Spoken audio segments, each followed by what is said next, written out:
Assalamualaikum warahmatullahi wabarakatuh. Saya Siva Dinanti dengan NIM 123 430 lima. Pada kesempatan kali ini saya akan melakukan analisis XRD untuk PTBM 4.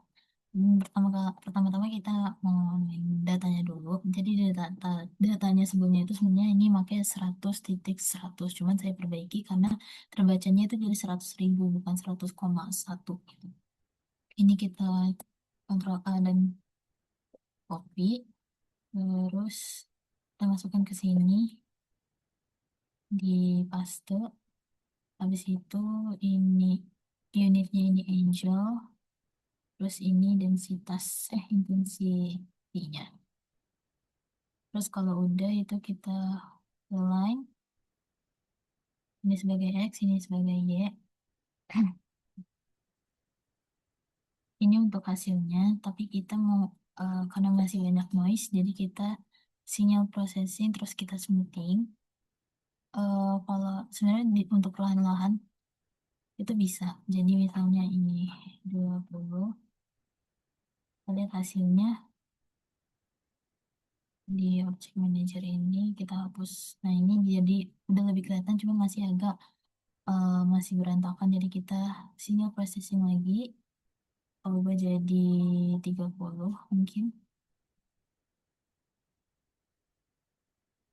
Kalau kita bandingkan dia lebih teratur ya, cuman kita kecilkan lagi jadi 50.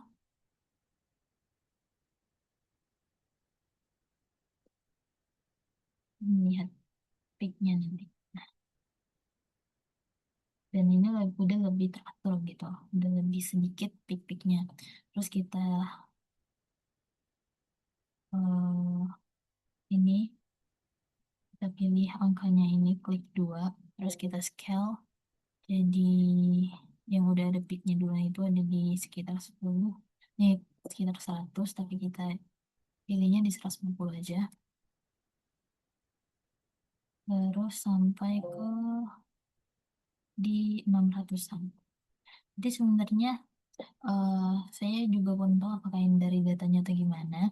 Cuman seharusnya untuk nilai 2 theta itu seharusnya dari 10 sampai 60 atau 80. Sedangkan ini kan dari 100 sampai 600 ya. Mungkin nanti kita bakal ngebacanya kalau 100 itu adalah 10 dan 600 itu adalah 60 derajat begitu. Ini terus untuk yang skala X-nya juga kita kecilkan aja supaya lebih mudah dibacanya. Hmm, agak nge-lag kayaknya.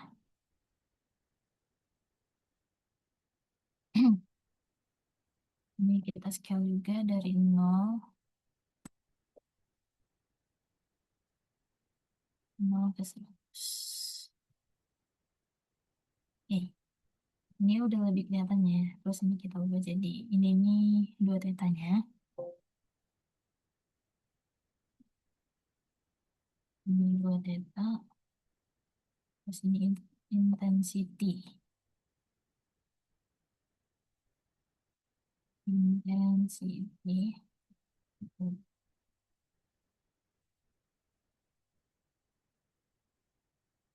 Oke, ini kita itu mau melihat apakah di material yang kita uji ini mengandung hidroksiapatit atau tidak. Jadi kita bandingkan, jadi kita pakai anotasi ini untuk melihat nilai ini. Jadi kita lihat ini yang paling puncak paling tingginya itu ada di 31,4 dengan nilai 84,744. Terus kita samakan dengan data di JPCDS ini. Untuk nilai 31,4 itu kita lihat di hidroksi apatit itu dia di 31,77 itu udah di 100. Kan ini mendekati ya, jadi kita namain aja di 211 HKL-nya begitu. Dengan teks di sini ditambahin 211. Sebenarnya ini bisa dinamain juga untuk seluruh peak-nya dan nggak serta-merta selalu dapat hidroksiapatit gitu. Jadi saya tadi ada beberapa ketemu, ada yang eh, daerah sini itu dia di beta TCP. Sebentar, kita coba cek aja.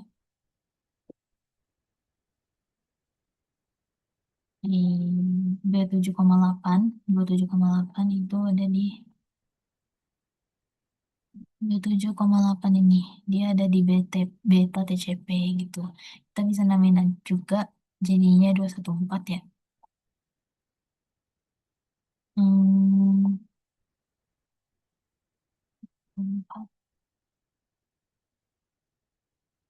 Untuk ini itu masih HAP tadi, kalau nggak salah, 344. 34,4, 34,4. Ini masih di sini sih, 25202. Untuk intensitasnya dia di 41 itu masih mendekati 34,4. Jadi ini HKL-nya tadi di 202.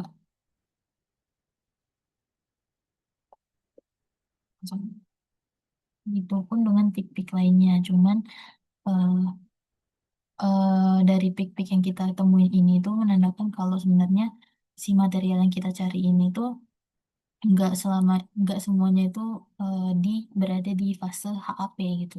Ada juga di tadi di beta TCP dan lain-lain. Selanjutnya kita pilih ini pik yang teratas, terus kita analisis dan pilih pik baseline, pilih pik analyzer dan open dialog. Di sini masih loading. Jadi kita pilih integrate peaks, terus di minimumnya, terus hmm, next saja. Di sini kita bisa milih thresholdnya atau dipilih auto, terus juga bisa memilih si smoothingnya, smoothing windownya. Cuman kita autoin aja, next dan di finish. Nanti hasilnya, nah, hasilnya itu udah seperti ini. Jadi kelihatan kalau uh, peak tertinggi itu ada di 31, uh, menandakan apa ya? Nilai X-nya itu loh ada di mana. Peak tertingginya di 314. Terus ini peak yang beta TCP itu ada di 279 dan yang lain begitu. Ini untuk ini untuk kodenya bisa satu-satu ini. Terus kalau udah ini bisa dihapus aja.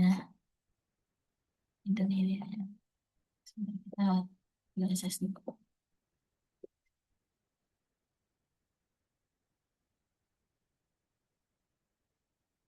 Terus ini masukin ke sini.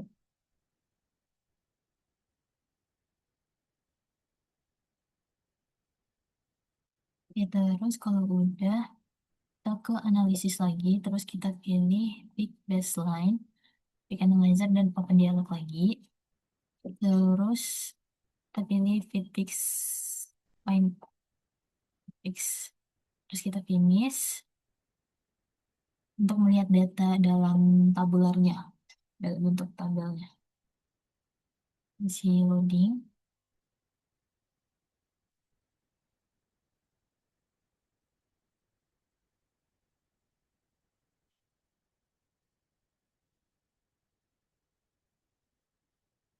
Yes. Nah, ini didapetin hasil-hasilnya. Terus tadi kan di paling tinggi itu di 317 nih. 317.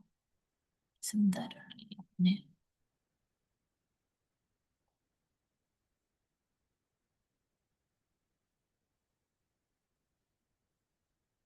ya 14 ya.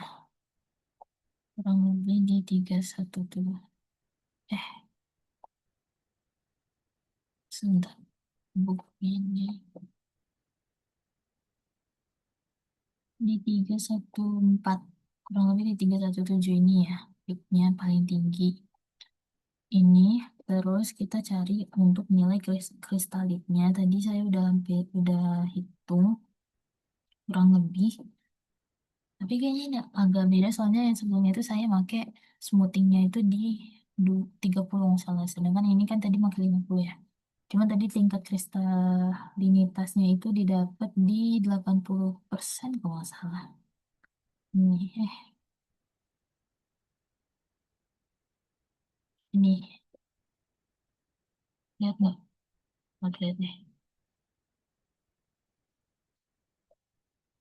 Pokoknya dia di 80% untuk nilai eh, tingkat kristalinitasnya. Jadi menandakan kalau hidroksiapatit ini di materi tersebut tuh lumayan tinggi di 80% isinya.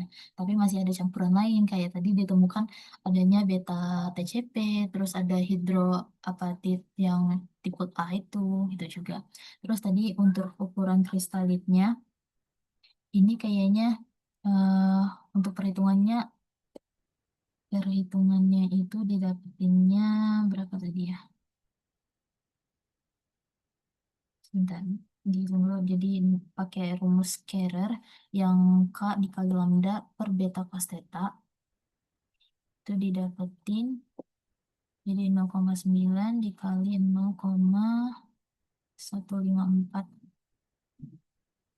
0,154 0,065 dibagi dengan nilai betanya itu ini nilai betanya itu ini dikali pi dibagi 180 jadi nilai 20,55 dikali dengan pi per 180 nanti dikali dengan cos tetanya cos dari 31,7 jadinya cos 31,7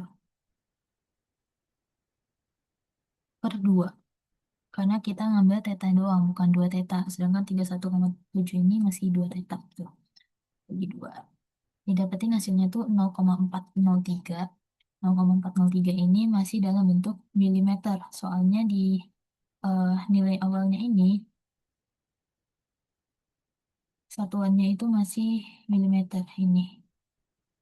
Jadi kalau misalnya diubah jadi nanometer, berarti 40,403 milimeter ke nanometer.